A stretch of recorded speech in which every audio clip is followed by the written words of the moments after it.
Asibingelele mbukela K9 TV sikwamukela uhlelo lethu lanamhlanje lwengqikithi igama lami nguNokuthula Mabika Mthethwa ubukela uhlelo lwengqikithi la suke sithi isukaphi lento kanti namhlanje sizofunda kakhulu ngeZayoni okuyibandla engizothi mhlambe lokuqala noma ilona esilazi kakhulu la eSouth Africa kuyilona bandla ondlodlobele nelikhule ngendlela eyisimanga but sifuna ukufunda kakhulu kulona because sesibona izinto eziningi ukuthi amanye amabandla ayakhula amanye amabandla akha izindlu amanye amabandla abefundisi bakhona bahamba ngeyimoto ezinkulu but masibuya ngapha ekhaya eZayoni sibona ngathi semoshona phansi emfundisi kunokuthi sinyuke and ngike ngayibona lento nokuthi indlela enifundiswe ngayo umnikelo ayifani nendlela thina sifundiswe ngayo umnikelo thina nje sekunikelwa ngama-1000 ama-2000 but nina nisamukela no-2 neshumi yizo zonke izinto esifisa ukuthi siyifunde ukuthi libaluleke ngani ishumi eZayoni mfundisi asikubingelele sikwamukela ehlelweni. Siyanibingelela dadewethu siyanibingelela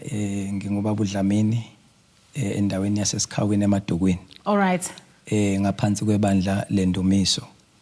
eliqale ukusungulwa ngo-2016. Lisungulwa ke uye lohleli la ubaba ngeArchbishop phansi kwebandla lase lihamba ke selidlondlobele kakhulu. Ngiyabonga nje nokuba kule ndawo ninginika ithuba. Kuyintokozo kakhulu mfundisi siyabonga futhi nokuthi ufake izivatho zebandla okuyizona ezikwazi ukurepresenta kahle emhlabeni wonke ukuthi ubone ukuthi iZayoni isekhona ngoba abantu sebejwayela amasudu kakhulu asayiboni izivatho ezinye izinto esiyaye sifisa ukufunda ngazo kakhulu ukubaluleka kwezivatho eZayoni ukuthi zibaluleke ngani because ilona bandla elaqala ikakhulukazi ukufika nezevatho kuningi kakhulu esifisa ukuthi sikukhulume namhlanje kodwa mhlambe before singene nje kulezo inkulumo zanamhlanje masikhuluma ngeZayoni ibandla leZayoni sikhuluma ngani awusichazele nje ngebandla uma sikhuluma ngeZayoni sikhuluma ngenkolo yabantu abamnyama kakhulu right almost u100% or 99% inkolo yabantu abamnyama futhi kakhulu abakholelwa nasemasikweni uma sikhuluma ngeZayoni noma sezikhona ke lezo Zayoni ezinento ethi thina siziyona kodwa sihamba nensindiso eyisindisiwe yebo bakhona kodwa almost u90% ibandla leZayoni ibandla eli-based kakhulu ezintweni zosiko nasemasikweni yes uzothola ukuthi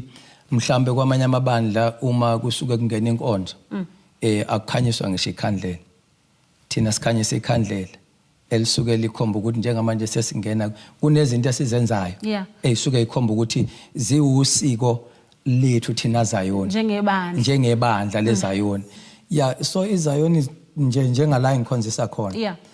uma singena sithi singena nje ibandla before kuqalwe yonke into fanele lo mholo khona lapho ngalelo langa mhlambe ngisuke ngekho mina ngiye kwamanye ama branch kodwa lo mholo ufanele afika khulekela isibane esikhanyisa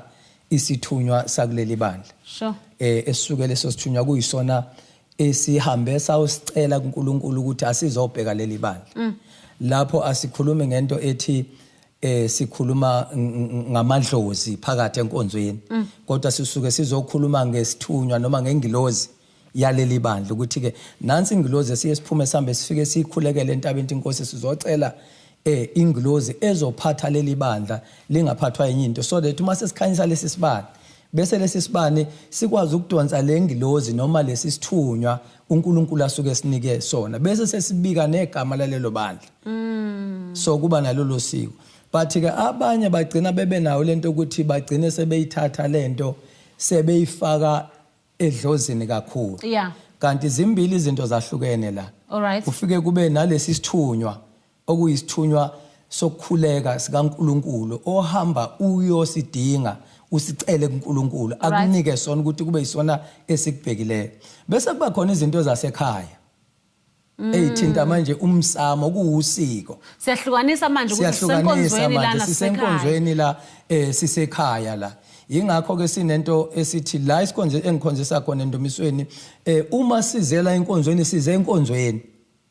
no matter uqhamuka ngobungoma bakho noma uqhamuka ngaluphi uhlobo lomoya okungenileyo ngoba khona eminye imoya ethola ukuthi ayihambisani nathi nesithunywa sikaNkulunkulu So mawusungene ngicela ukubamba kancane mfundisi ngoba usuyithintile le ndaba. Yeah. Akwenzeki yini njengoba sesikhulumile ukuthi kukhona isithunywa sasebandleni sikhona sasekhaya. Akwenzeki ukuthi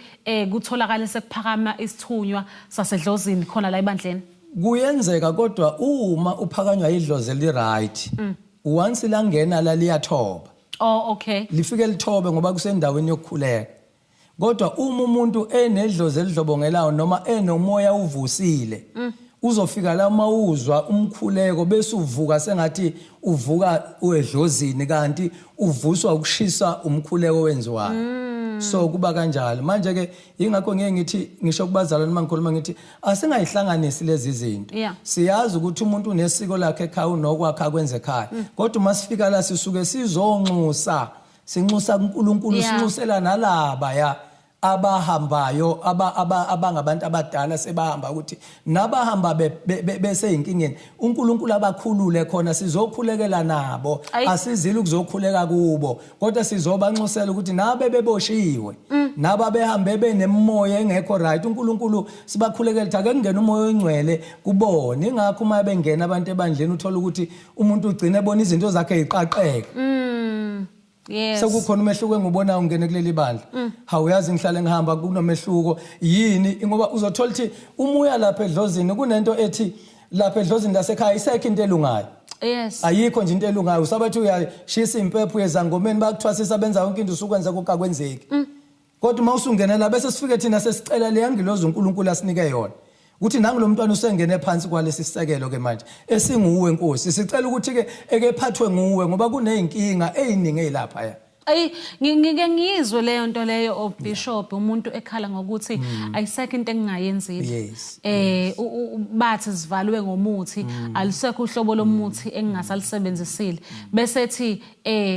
mayisefika enkonzweni bese kuthiwa ake sizama amanzi kuthiwe sizokusebenza ngamanzi ungabibikho umuthi ozofakwa kuwena uthola izinto zakhe seziyaqaqeka kakhulu nje lapha phakathi kwebandla lele ngiliphetheyo sisebenza ngesithunywa. Sisebenza ngamanzi. Okay. Kakhulu nami umsebenzi wami ngisebenza abantu ngibasebenza ngamanzi ngikhulekela amanzi kubantu. So whoever osuke nenkinga ethi izinto zami azilungi izinto zami zibophekile siyakwazi ukufike simnxusele esithunyweni sakhe nasengilozeni ngoba nomethi isimo bamshaye ngamuphi umuthi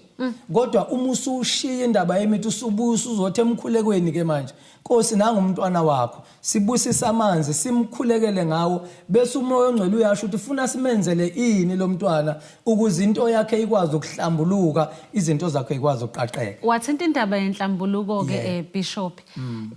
nokuyinto ebaluleke kakhulu because nala sihamba khona sihambi kahle. Sithola sesifihlile nokuthi sikhiphe izisu uthola ukuthi akuvalekile umsamo ukuvaleke ukuhamba kwami ukuthi labe nginyathela khona anginyathelanga kahle but usuthethe indaba yenhlambuluko Bishop ngicela usalise ungena endabeni yenhlambuluko ukubaleka kwenhlambuluko. Uma ngiqala nje umuntu ufike abe ngumuntu ngalenkathi eqala edala uNkulunkulu bese kuba nomoya oyingcwele uNkulunkulu amnika wona athi uyophila ngawo ozomgada lo muntu ugada bani lo muntu ukuthi no matter ukusiphi isimo uma kwakhuleka lo moya oyingcwele bese uconnecta naye. Right. Then into eyenzakalayo ke uyuthola ukuthi omunye umuntu ake ngilinganise nje mhlawumbe ukhipha isisu. Mawukhipha isisu usuke ungcolisa umzimba wakho bese ungcolisa nomoya oyingcwele kuwe. Ayikho lapha into ezolunga ngoba lengane ngalenkathi ihambe emhlabeni ihamba ibe yispirit somoya ozophila kuwe one fanele iqala ikhishwe lo moya wayo la kuwena uyabona utetiswe yona kodwa kutetiswa ispirit sayo esisuke sesingcolile kuwena ngoba suke sesinokufa usuku njengomuntu usukubulele nje usuhamba nesidumbu usuhamba nesidumbu usuku njengomuntu obulala. So ke lento ifuna manje ukuthi ngalenkathi kukhulunywa ngenhlambuluko kukhulunywa omunye umuntu uthola ukuthi kunenhlambuluko zabantu abadala basekhaya lokho kuthinta umsaba kodwa khona inhlambuluko uthola ukuthi idinga ukuhlanjululwa kuwa kuyona inhlambuluko ukuthi sizohlala sikhulume sithi wena wenza u1 no2 no3 no4 kodwa kunenhlambuluko esuke idinga wena ukuthi wena uhamba uyogezwa kugezwe nalomoya wakho ohamba nawo bese kuphinde kuyogezwa mhlambe nabantu abadala abanye uthola uhlelwe isidalwa esinamandla esifuna into ehlambulukile kuwo naso sesifuna ukuhlambuluka ukuze manje sikwazi ukuthi siconnecte kuwena. And ngiyayibona lento emakhaya isikhathi esiningi uthola ukuthi la ekhaya bonke bayaphumelela kushoda mina nje kuphela. Yimi ngedwa engisele ngisho kungahlatshelwa izimbuzi kanjani akwenzeki kumina. Zincane izinto ezidala inkinga kakhulu abantu abangayinaki. One omunye umuntu uyuthola ukuthi uzalwe enesiphiwo esithile. Okay. Kodwa sangalandeleka ekusukeni kwaso ukuthi lesi siphiwo lesi yini esidingayo. Bagcine ukuthi maqala kumhluphe esefika ekukhuleni kwakhe. Ake ngilinganise kunomntwana othola ukuthi uthe umezalwa kwakufuze mhlawumbe angaphili kodwa kwaba nengilozi emsindisayo. One lengilozi ngalenkathi iqala ekhula isidinga ukuthi manje kubongwe le. Yabona kube nezibani eyakhanyiselwa zona zokukhanyisela indlela esemncane ngalenkathi eqala ekhula efike ebuntombini noma ebusizweni sekunento ethi manje lento isifuna manje ukuvela kuyena. Kodwa manje uthola ukuthi kunezinto ezingalandelwanga eqaleni sezimvalile yena ethi uyahamba kuthi unenhlanhla enkulu wena. Ayikho into ube nayo kodwa bonke abantu la ekhaya bayaphumelela kodwa wena uphumelele. Uthola ukuthi into yakhe idinga nje amanzi. Bishop aseyitolo ngisafuna ukuthi sithi ukuya deep kancane kule ndaba. Mbona KZN TV sihle nayo Bishop namhlanje sikhuluma yona indaba yomsamo but ikakhulu la sigxile khona indaba yesithunywa ebandleni laseZion. Seyitolo saboy.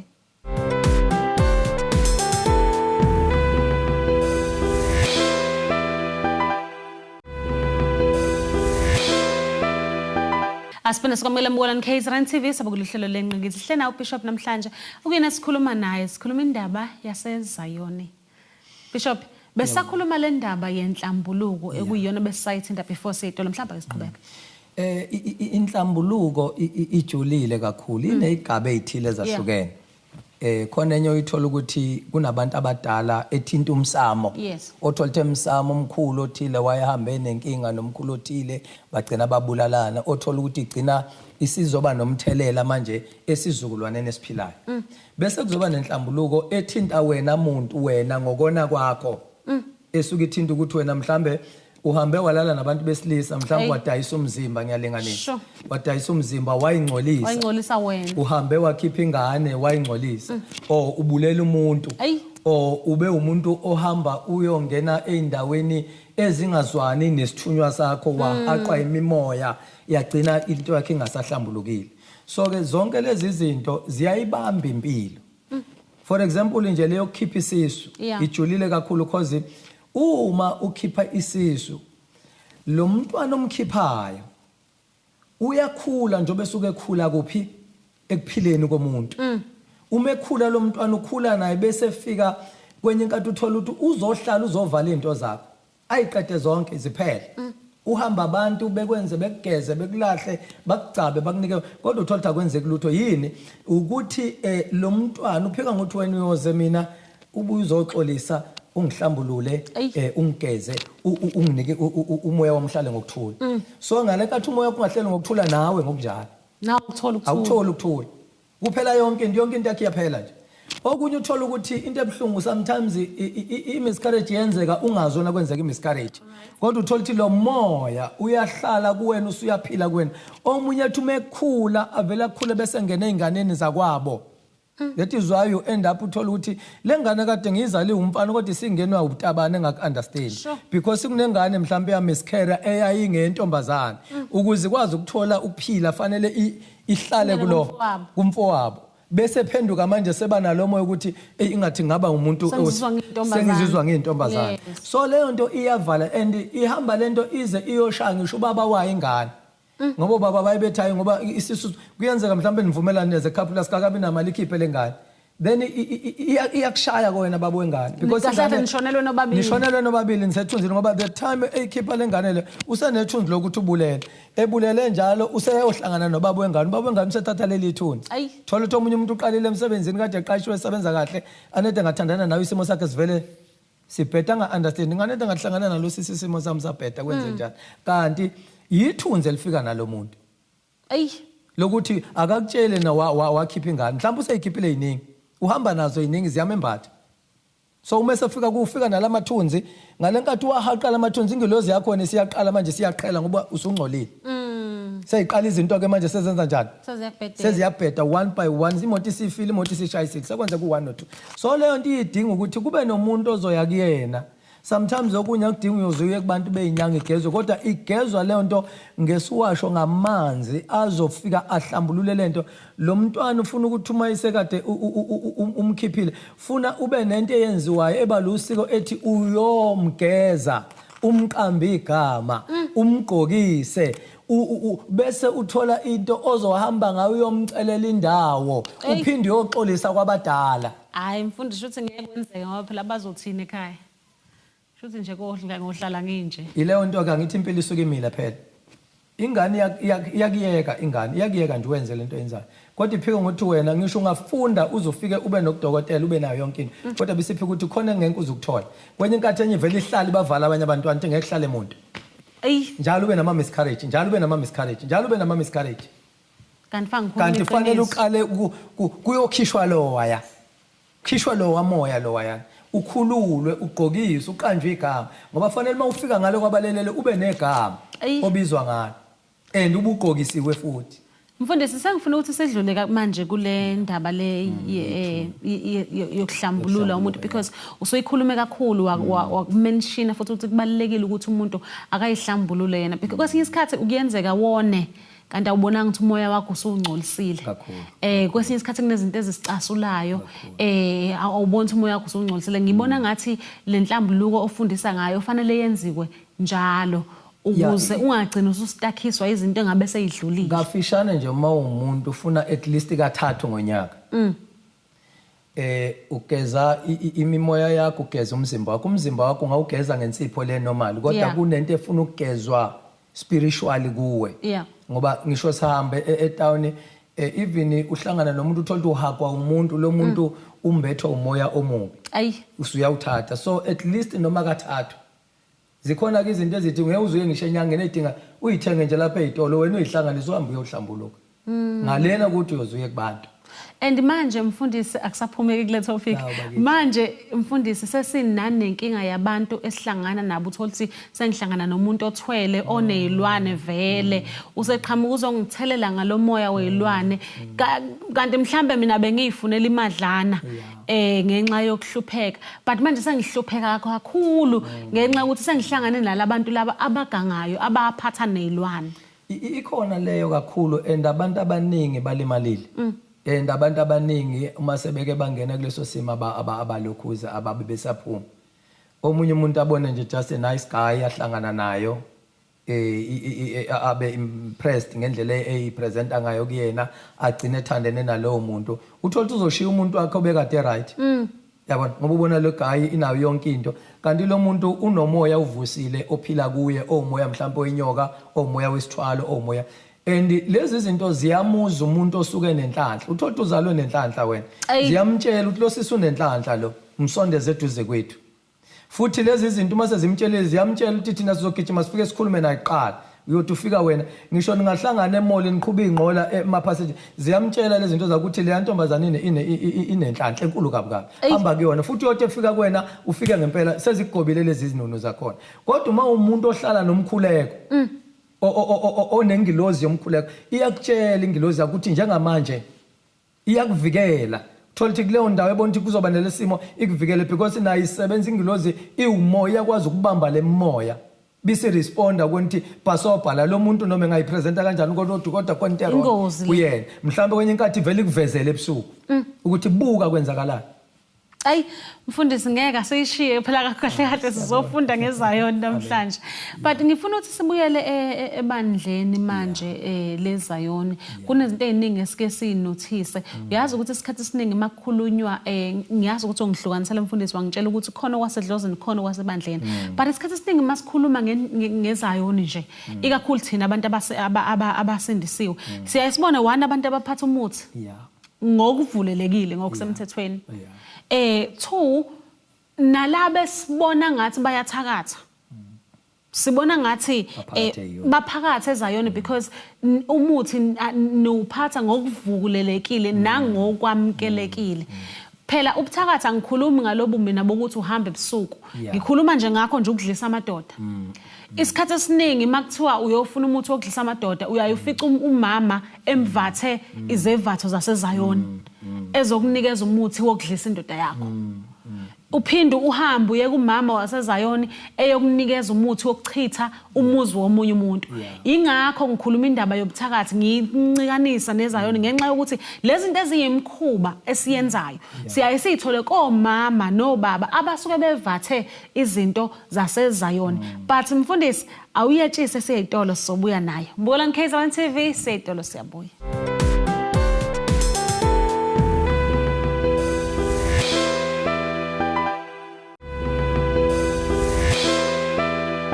Asifuna sikhomela mbukela KZN TV sabukela uhlelo lengqikithi sikhuluma nazo Zayoni namhlanje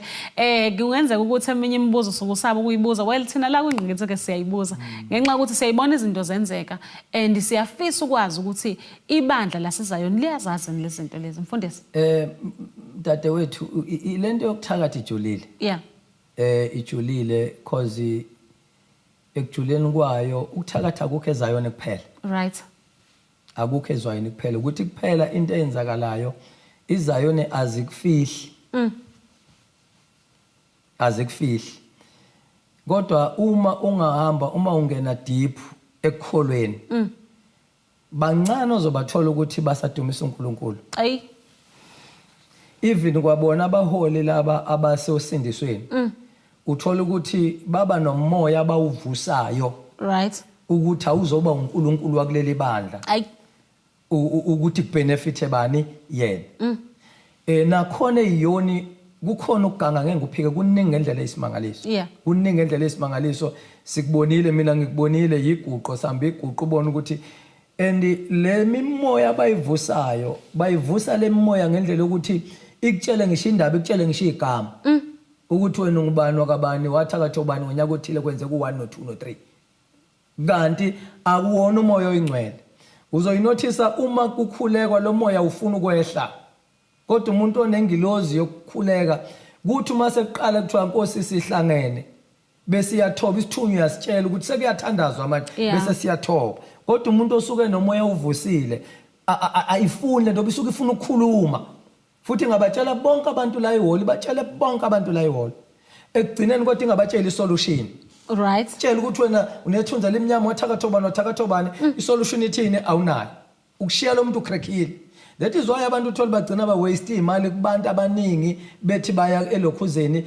abantu okuthiwa basebenza abantu bebe bengabaholi bebe bengamalokhuzana bebe bezinyanga is because banezinto abayigcabe egazini lezi zinto abayigcabe egazini uthi ungena eminyango endumbeni yakhe bezikutshela lo muntu uze ngani uhluphekile futhi imali unayo usehlala nawe phansi nje useyazi ukuthi yini uzokutshela ukuthi wena uzela ukuthi uhambela u1 no 2 ubusuthi ayilo baba uyahlola kanti chabo kunomoya uvusile okudadisha wena ungakangeni usahleli nje egcikeni ubambula yini then into ezokwenzaka lapho uzothi suke bese ngifuna u7000 ukuze ngikusize angithi usukholwa into oyilalelile nento oyizwile wabona lo muntu ukhuluma vele ukutshela into okuyiyona akakusize phela 7000 yawukhipha zikuphekezele lezi ipoki zokufunisa lo 7000 awunawo yabona ubona uthola kalula ubona ukuthi indlela yami yakhaya uthathe lo 7000 nami ufika ukukhokhe lapho ubuye nezinto ayifunayo kungenzeki twa ingilozi ke uma uye esimene esinjalo ayihambi nawo iyasala ekhaya ngoba usuku endaweni engahlanzekile iyasala ingilozi so ngilayithenini iyoni kukhona ukuganga eyoni kuningi and akhona amabandla amaningi amiswe ngeyisekelo ngesona isisekelo sikaNkulunkulu right maningi ngendlela esimangaliso ongazungena uthi ibandla leli liyaphila ngibona kuba right kodwa uma usungenile phakathi unomoya ongcwele uyasho umoya ongcwele uthi khona into wrong la kodwa manje bese kusho ukuthi ubanjwa yini ile moya phakathi la iyakuthoba ubone sengathi yonke into right ekugcineni ugcina manje ube nento ethi uhlela phakathi isimo sama silungi la kodwa futhi ngilokho ngiyiphaphithi la yabona yonke into ngiyenza yonke into mina khona abantu abagcina uthola ukuthi ekhala akanayo impuphu kodwa uhambe ukhipha 1000 2000 3000 enkonzweni ingane zakhe ezilambile umoya osuke wenze njani usukuphusha manje ukuthi yenza njani ephila la nakho lapho phila khona uyacontrola lo moya. So ke ukuthakatha akukhona eyona amakholwa onke bazalwane masingabuyele eqinisweni ngisho kwabona abafundisi bosindiswa bafika balanda izinto kuphela bese kuba ukuthi usiyani guide uthi nikhonza uNkulunkulu ninenzozo sengathi ukhonza uNkulunkulu kanti akuyena uNkulunkulu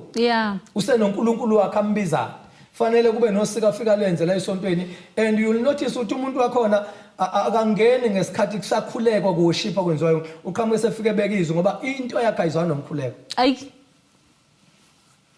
fanele ifike isigqama bese yaphuma fanele ifike isigqama esiphakama isenza lento eseprofeta atshela abantu lento abatshela yona aphuma hamba ngoba ayizwani nomkhuleko akuyena uNkulunkulu nenye into ayenza isibe uNkulunkulu but nina nitshela ukuthi uNkulunkulu. So ke abantu bengingathi namhlanje abantu abawulalela umzimba bayisilalela isithunywa sakhe umuntu ukuthi into yakhe ithini ngoba uNkulunkulu uyakhuluma kuwe ingilozi yakhe iyakhuluma kuwe ikutshele kwenye ukuthatha izindawo ezinakho uyothi usushayela ukuthi yazi lento ngayibona kodwa manje nganganaki because udinywa yimoya. So ke uma uzoba nenkonzo yokukhuleka ukujwayela ukukhuleka and ukhuleke constantly ngesikhathi esifanayo ake ngilinganise ukhuleka ngo8 khuleka ngo8 so that ingilozi yakhe igcina ijwayele ngo8 ngithi uma ngiqala mina ngene iyoni ngakhuleka ngingazi ngikhuleka kube nento ethi njalo mase ngilala ngikhuleka ngithi mase ngilala ngikhuleka ngayenza lento kwaze kwaba nesikhathi I remember one day ngafike ngikhathele ngiphume emsebenzini ngafike ngalala ngilala hapa 7 kanje kuya ko8 ngikhuleka mhlambe ngicela kwangabonani mangaphosisi ngezwe sengathi khona umuntu othi vuka ukhulekile ingilozi yakho iyangivusa manje vuka ukhulekile ngavuka ngakhuleka njalo kwenye inkathi uthola ukuthi mhlambe ngibuka iTV sengiyozela seshaya isikhathi sokukhuleka kube sengathi khona umuntu ethi awukakakhuleki njalo yini ingilozi yakho nesithunywa sakho sesijwayela ukuthi uyakhuleka uma ke sewukhuleka usunaleyo lokhuzana ingilozi yakwazi ukusondela kuwe ukuthi napho konke okucela ubisikunika khona mina ngibona impilo yami ishintshiswa yini ukukhuleka khuleka from 2010 ngathi noma ngiba nezinkinga engiba nazo empilweni kodwa ngokukhuleka ngoba uNkulunkulu wayesenginika into yokukhuleka ngakhuleka uNkulunkulu kwaze kwafika ekuthenini kusunguleke leli bandla elikhona lisunguleka leli bandla likhona ngiqala yimina unkosikazi ingane zami kusekuncane ongabafana siyakhonza siyakhuleka makuyisonto ngakhuleka mhlawumbe amaviki amabili kwabangena abantu kwangena abantu bakamakhelwane bazokhuleka nathi from there uNkulunkulu kwabanzima ngahamba ngayemanzini abantu funa be-understand ukuthi amanzi ewodwa ayamshintsha umuntu ayamcebisa umuntu ayamloko ngoba kunengilozi yesiziba kunengilozi yamanzi kunengilozi yasolwandle ngahamba leyo ndlela kwaze kwafika ekuthenini ibandla lakhula njengoba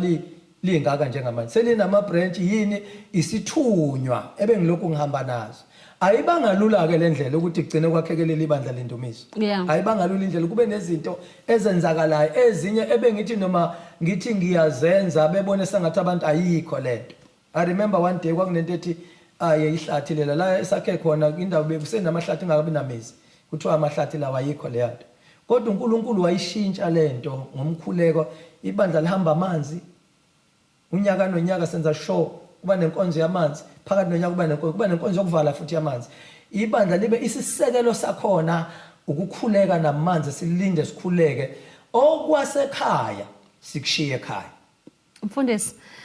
ngiyazi ukuthi umuntu nje wakhona eZayoni but kunezinto ezingikhathazayo ngebandla leZayoni ezinye zazo ileyo ukuthi ibandla leZayoni laziwa njengebandla elinganikile. Is it ukuthi anifundisiwe noma anifundisi ngomnikelo noma kuumgomo nje ukuthi fanele abantu fanele benikele ngamashumi nangemali emhlophe mhlawumbe asiphendule masibuye itolo. Bolani KZN TV sihlanayo uBishop isikhuluma ngale ibandla leZayoni seyitolo siyabuya. Asifuna sikwamukela Bolani KZN TV sokulihlelo lengqingithi sihlale ibandla laseZayoni sifunda nje kakhulukazi ngezinto zaseZayoni nalembuzo hlezi unayo ufisa ukuyibuza but ungakwazi ukuyibuza befundisi iyona ke lesizokwesikbuza leyo namhlanje mfundisi bese sike sawubuza umbuzo before siyayithola kodwa mhlambe kwabangenayo bazokwasibeza sikhuluma le ndaba yokuthi eZayoni izithi imfundiso ukuthi abantu abafundisiwe ngomnikelo noma kubalekile nje ukuthi kunikelwe ngamali emhlophe nangemali ngama coins.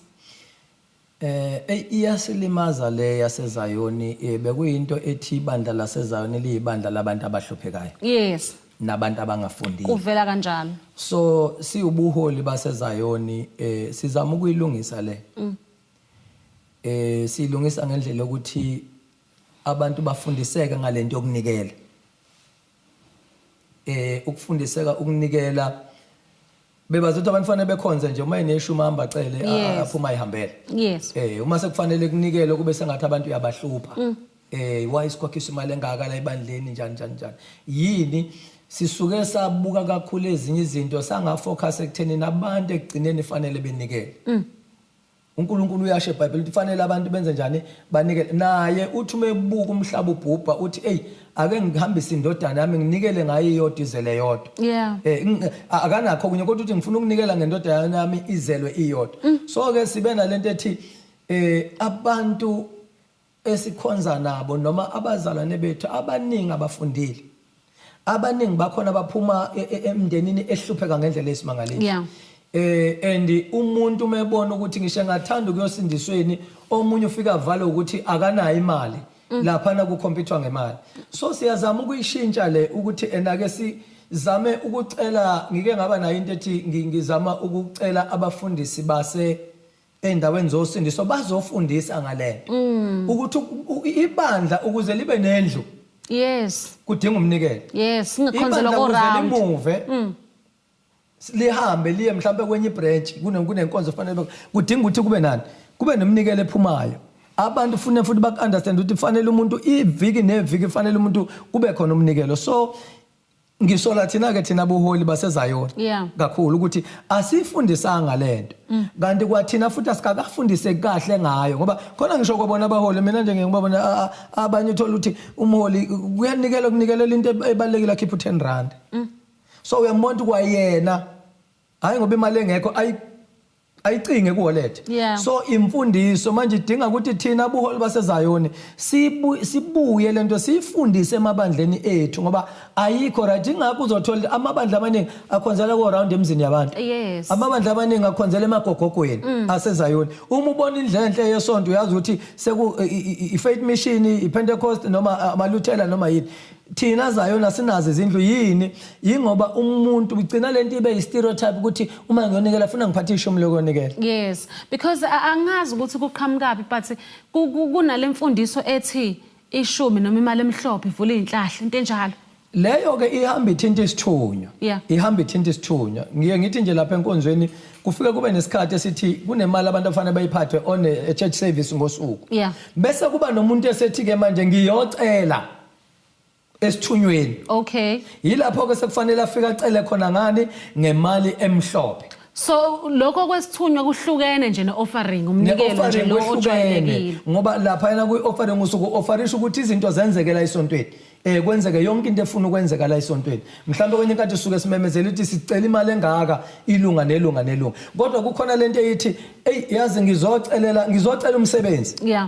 bese uhamba ufika uguqa ngale mali emhlophe lapha ekhandleleni esuke selikhanyisile elisuke lisymbolize isithunywa senkonzo bese ufika ucela khona awuceli kudlamini ngisho ngaba khona ngibe archbishop noma ngaba khona awuzili ukuzocela kimi ngoba nami ngiphathwa isithunywa uNkulunkulu asuke esinike sona ukuthi isona sizophatha lo msebenzi ngalenkathi uguqa nehlulu lapho uguqa kulesi sithunywa ngizocelela ingane zami azuthola umsebenzi sekuyalunga kodwa lokho kuyimbandela yebandla ama offering nikubiza ukuthi ama offering kuseceleni ingakho ngathi Zayoni kusuke thina sawayeka indaba zama offering saba based kakhulu kule mali emhlophe egcina manje sithi wonke umuntu mekhipha u10 rand egcina omunye sebuka omunye kabi ukuthi kushuthi unemali ukhipha u10 rand kanti chabo is not about ukuthi uyonikela ngemali emhlophe kuphela lapha uyanikela nangamalini onayo kodwa usuke uzonikela kuphi esithunyweni senkonzo ngiyayithanda indlela oyifundisa ngayo umfundisi because uwenza nezibonelo ezibalekile ukuthi sizohlulwa amanye amabandla oPentecost bakhila amabandla amaLuthela akhila izindlu ezinkulu but thina Zayoni sisalele emuva ngenxa ukuthi asifundisekanga ngokuthi umnikelo uzosenzelani thina la ebandleni kulungile ukuyihlambulula wena but mhlambe nebandla uma singalikhanda kungabukeka kangconywana bishop kuzosiza kakhulu because if singathiwa siyayifunda sizoba nelokhuzana yabona nje mongaya kulamanye amabandla uthola ukuthi iminikelo yonke ephuma lama offering aphuma from branch to branch agroupa ndawonye bese kwazi ukuthi abaholi sebenza njani sebeyahola. Oh yes. Bayahola sekulula ukudeploy umholi uthi hamba yolundi uyomisa umsebenzi olundi because akeze ukufika lambe lapha kodwa ibandla lizokwenza njani lizomkhokhela elapho olundi uyayibona lonto le. So thina la eyoni sinalento ethi manje fanele sigcine ingakho sigcina sizondana soda phakathi ebandleni sibuholi ngoba sonke sila sihleli la uthola kunabaholi mhlawumbe abala ko10 phakathi ebandleni eyodwa. Yabona ekugcineni uma isukuma umunye egcina kube nalento okushumayela kahle la abazalwane bamuzwa yini kanti uma sizoba nento ethi ibandla linikele bese sivula ama branch mhlambe sakhe indle Steng phuma babubani uhambe eSteng uyobamba ibranch eStella phuma wena uhambe ubamba ibranch endaweni ethile akeze ukulamba lo mholi uphila ngama offering aqhamuka kubazalwane la iwona amnika lo mnikelo. Mina nje ngiyakhumbula impela ukuthi lalikhona ithikithi elikhokhayo ayi lokondla umfundisi webandla but lesondlo sabefundisi okuyibona eliholela abefundisi angikhumbuli ngempela abefundisi basesayoni beholelwa ibandla aku comfort ngenqamba manga futhi kusafanele ke ngizokhuluma nje iqiniso akukho futhi kusazothatha isikhathi ukuthi kube khona because ifanele siqale sifundisa abantu kuqala baba kube namalokhuzana esiwafundisayo ukuthi kubaluleke ngani yini inkonzo igciniya phambili ingakho uthola abantu bekhonzela emzini yabantu ngoba manje na umama ubani uno round omkhulu singakwazi ukubamba kuyena umama ubani engafuni no round wakhe sesisenkingeni ngoba manje na sifocus usazosicontrola manje lo mama ubani because sikhonza kwakhe kanti uma sizoba nento ethi siyakufunda lento yokunikela abantu banikele kube nesikhathi sokuthi sinikelela ukuthi idingo zebandla zenzeke uma sithi bazalwane sishaya imali ukuthi ngesikhathi esithile sibe sesiyakhila indle ebandla abantu ba understand sakhe indle akakathinti into ethinta wena personal ethinta isithunyo kwehlukene sekufanele wena uma kunofuna ukuyocela esithunyweni usuyocela esithunyweni kodwa lo mnikelo lama offering ubiza ukuthi ke lo mphathi waleli bandla awukhulekele kuNkulunkulu ukuthi uNkulunkulu nje wasebekhiphile okweshumi fanele kuphume bese kuba nalezo imemezelo eziqhamuka kuthiwa bazalwane besicela imali engaka okweshumi kube kukhona akufi nansi kanye kodwa kufanele igade mfundisi sesiyayitolo leyo ukuthi abantu befike beqhamuka ngaphandle bezofuna usizo kuphela uma selitholile usizo bese yahamba ngabe kusababikha kushiya endlini kaNkulunkulu kulekelela endlini kaNkulunkulu usehamba uyokwakha ibandla luthele uyokwakha ibandla esheshe uyokwakha ibandla kuphi but uyazi ukuthi usizo lwakhe lula aseyitolo Mbolani KZN TV siphumela ithuma itolo masibuya singena esigabeni sokugcina sohlelo lwethu.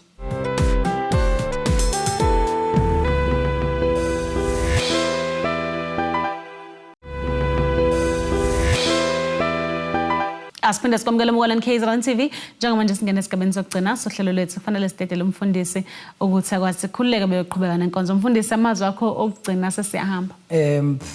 Leyo yabantu abafika bezofuna usizo bese beyahamba ingilimaze kakhulu mina. Ngisebenza ngabantu, ngisebenza ngamanzi, ngikhulekela abantu. Ngihambisa abantu emanzini, abantu beze babudlamini esikhaweni emadukweni. Ukhona afika umuntu esontweni sifike sikhonze naye simkhulekisa. Khona umunye kade semdlula nje lapha ku-N2. Usehlala khona uyadayisa khona samkhulekisa wathola umsebenzi waba right. Wahamba sambona selokhuzile. Ekugcineni mase banenkinga. Kulikhona ukubuyela emuva. Ngoba ushiye emuva amademeshe. Kuyalimaza ke kakhulu lokho kodwa ngiye ngithi ke siubuhola kufanele sibambe inhliziyo. Myeke umuntu enze ngendlela enza ngayo kodwa wena yenza kahle uNkulunkulu umkhulekela umuntu ungambuka ukuthi lo uzobaleka uzokwenza ngoba uzogcina ungasiza umuntu kanti uNkulunkulu ukunika isiphiwo sokuthi siza abantu. So ke nginalento ethi lapha phansi kwebandla lendumiso bayafika abantu bafike sibasize sibakhulekise sihambe siye emanzini sibakhulekise emanzini senze konke esikwenzayo but bancane abagcina behleli.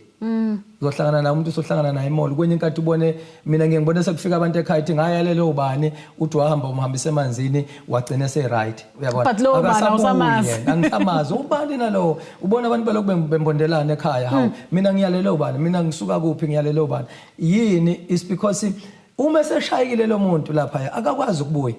kanti phela funa asisho ukuthi wozokhonza nathi mhlawumbe uzoza ngoba ufuna usizo sikhulekise kodwa buya ke phela uzobonga ke manje uthi cha ngizobonga esithunyweni ukuze uma usuqala uba nezinkinga la ukhona ukwazi futhi ukubuya futhi uzocela usizo ukuthi ena ucela ukukhulekiswa asinayo inkinga ibandla liyakhulekisana ibandla likhulu mhlawumbe sengivala nje bengizothi ikhona abazalwane Ndumiso eMadukwini ukhona ubaba uDlamini eMadukwini siyibandla nje lelokhuzana sinama branch akhona akulula ukukhonza ukholwa kudinga umuntu ukuthi abhekane nezimo ezithile kodwa sikhona siyibandla leNdumiso siyafisa ukuthi abazalwane bafike nami ekhaya ngisebenza ngokukhulekela abantu ngikhulekela abantu amanzi yonke into angisebenzi ngawo umuthi angiyona inyanga ngisebenza ngokukhuleka abazalwane ngifisa ukucacisa ngisebenza ngokukhuleka angiyona inyanga ngisebenza ngesithunywa uma isithunywa sakho sinenkinga uma izinto zakho ibophekile uma izinto zakho ingalungi woza sikhulekise sizokukhulekisa futhi ubone izinto zenzeka futhi linda noma ngikhuleka ngihlola angizukukuhlolela ngikutshela izinto eziningi angikwazi ukutshela umuntu mina ngikutshela ukuthi bathi inkinga yakho 1 no 2 sambe silungise yona sidlule kuyona then ubona izinto zenzeka so ke sizothi ke sikhona eMadukwini ibandla laseMadukwini inamba yami ithi 076 9395 454 Sipindele mfundisi 076 9395 454 Siyabonga ngiyabonga kakhulu Asibonga kakhulu kumfundisi ngesikhathi sakho mfundisi ukuthi nje ukwazi ukuzivakashela endlini zomsakazo ziningi kakhulu zibalekile izinto esikhuluma namhlanje kakhulu nokufunda nje nangezayo uyazi ukuthi kwesinye isikhathi abantu banibukela kude engakwazi ukusondela ezobuza ukuthi mase kwenzeka kanjena kusuka sekwenze njani mhlawumbe ngiyacela nje mfundisi ngelinye ilanga uphinde ubuye uzosifundisa ngezevatho because siyabona ukuthi sezinokuhlukahlukana sekukhona izibomvu sekukhona igreen sekukhona enjani ukuthi zibaleke ngani eZion and ngiyakhumbula futhi ukuthi izevathu kwakuyenye indlela yokuthi singabonani ukuthi ubani onotho nobani ongenathi sonke nje sifane sibe umuntu omunye siyabonga mfundisi ngiyabonga kakhulu ngiyathobeka Asibonga Mbolani KZN TV sibonga khulu Crown KZN TV yenza inhlelo zethu zibe impumelelo sekhulumile kubaba uthi ukhona lapha nesikhaweni eMadukwini uyakwazi ukuthi ezokukhulekela enye into emphasize kakhulu uthe akasiyona inyanga but uyakwazi ukuphelezela uNkulunkulu ngomthandazo akukhulekeli kakhulukazi mawubona ukuthi umsebenzi awuvumi baningi othisha abahleli nama degree emakhaya izinto azenzeke ubona ingane yakamakhelwane kade iphasa kulonyaka isisemsebenzini wena ezakhe izinto zimile uyabona udadewenu ukuthi kuyabalungela but wena kuphela ungakulungeli kuzolunga ngokuthi uyisukumele nawe uyoyilungisela izinto zakho okunye ke ngicabanga ukuthi nizokuhleba eceleni uzwile ukuthi kunezinye izinto umfundisi akhulume ngazo athi kuyenzeka zikuvale kanti amaphutha isihamba siwenza ngendlela uzokwazi kulungisile ngaphandle kokuthi akufake ehlazweni lelu oyifake kulona sasiqedile ke Mbolani KZN TV asibona ngokuzayo siyanthanda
Dumiso ni ayibonge inkosi. Archbishop wethi ifounder ibandla enomama amen. Ibandla nje ngoba sibona liveza kangaka ingoba liyabathanda ibafundi ayibonge inkosi. Bangabazali bethu sonke amen. Siyabonga uNkulunkulu bagcinile wambeka uNkulunkulu lokugcinile eminyaka lena anayo njengamanje. Siyambisela ukuthi eqhubeke phambili futhi ihambe iminyaka ayibonge inkosi. Iphinde futhi se-100 amen. Iphinde sibuye sizeke nawo celebrate 100 amen. Esahamba amen, esahamba bazalwane. Bona nje isadrive le moto lena leyayidrayiva njengamanje esedrayiva amen. Siyayazi leyayidrayiva ukuthi leyinkinga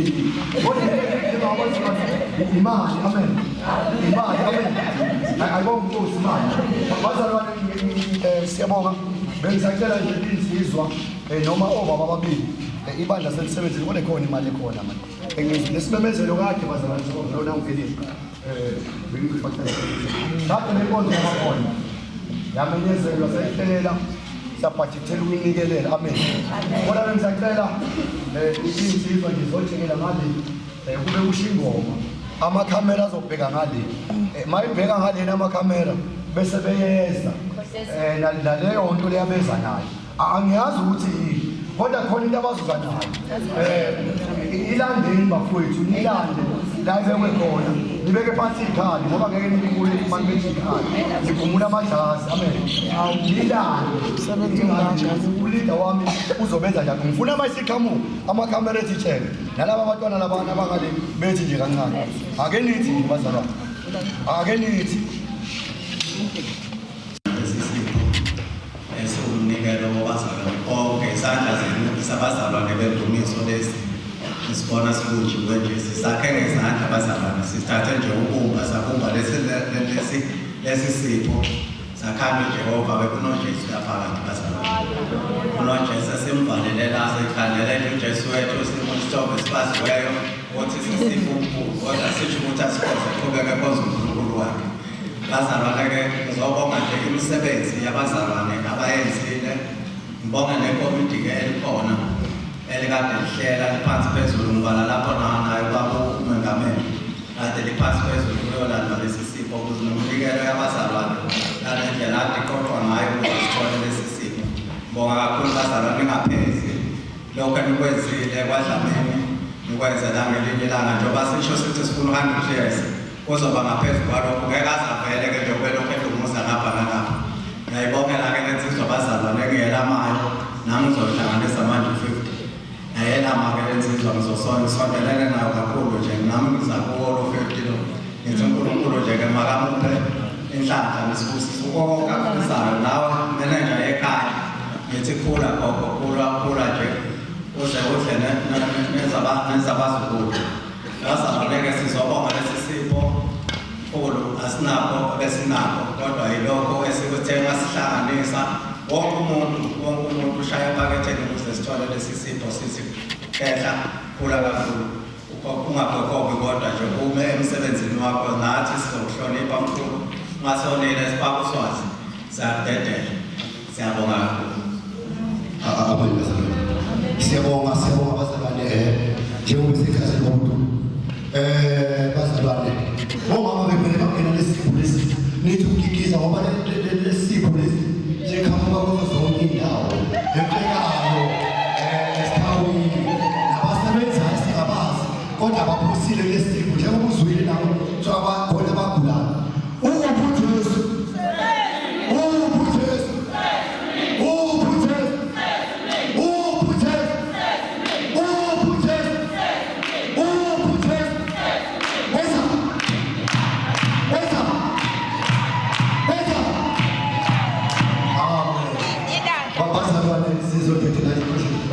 umama wethu ekebonge ngamanje akuthi kula umama lento esibambayo ngolwami baba ungiba mhlawumbe kwesikhathi ngoba silekengele ukuze mhlawumbe singagani omama bethu abakwazi ukugigiza. Amen. Fune bemagina bekumele abasekhawini abakwazi ukugigiza.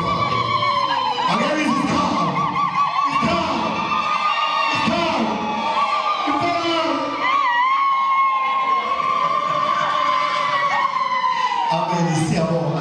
namhla. Ayibonga bazalwane. Egameni lenkosi yethu Jesu ngiyathokoza nabo bokupholo bukhona ngiyabingelela egameni lenkosi. Bancane.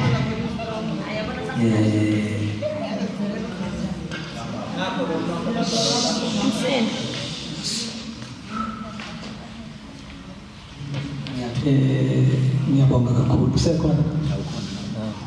Moholi usehambile babuthembele awusephumile wethu ngiyabonga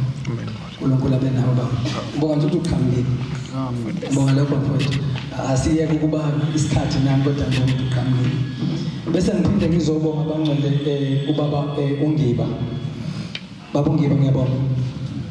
mfowethu uNkulunkulu akukhuphule nje mfowethu uhlale nje wehlile mama uNgiba ngiyabonga bafowethu ngiyabonga kakhulu sisi uNonhlanhla ngiyabonga mfowethu Yesu abazalwane bonke mfowethu ngiyabonga abangani bethu ngiyabonga ngiyathobeka kunini ngiyathobeka imfekayo yonke ngiyakutobeka bafowethu indumiso yonke ngiyathobeka kukho konke nikwenzayo anenzele mina abazalwane anenzele ukhona umnini womsebenzi enenzela yena ayibonga inkosi amen ngibonga nesipho bangcwele enisipha sona angazi ukuthi yini ngeke ngayithethe mhlawumbe wadropota ngeke bemfishele kanje ngisazama nje athi ukuthi ngabe yini le ayibonga inkosi ngibonga izipho bangcwele nemnikelo ebekhona indlela yethu insizwa bafowethu ngiyabonga kakhulu niyezwa madoda ngiyabonga kakhulu ke ngesemfekayo ngiyabonga bafowethu ngeke kwamathonzi nonke bafowethu ngiyabonga Mthetho Dlamini Elihle Mthoko bafowethu ngiyabonga kakhulu haleluya ngiyabonga